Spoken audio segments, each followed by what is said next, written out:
Бегемот та білий ведмідь Нус. Прем'єра сьогодні 21:00 на Інтері++.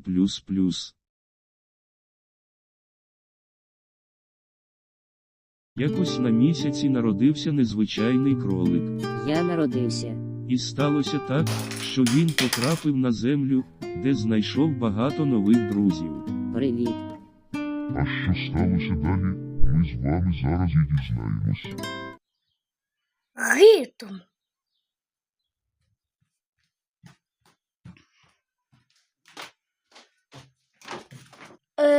Розкажи мені, будь ласка, що має бути ритм?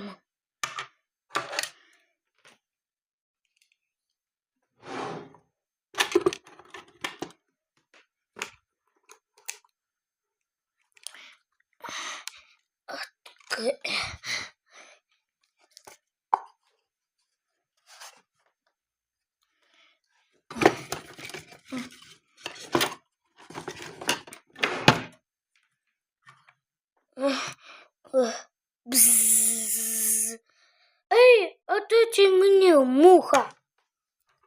Несешь, отдавайте ритм. Ну давай.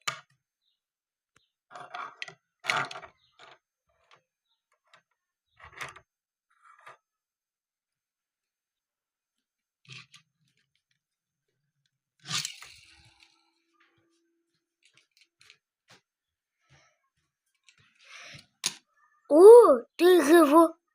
Да. Ой, закрий вікно.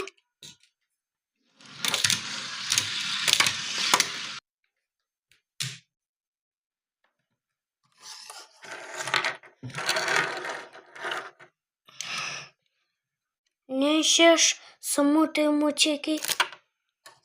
Ну давай.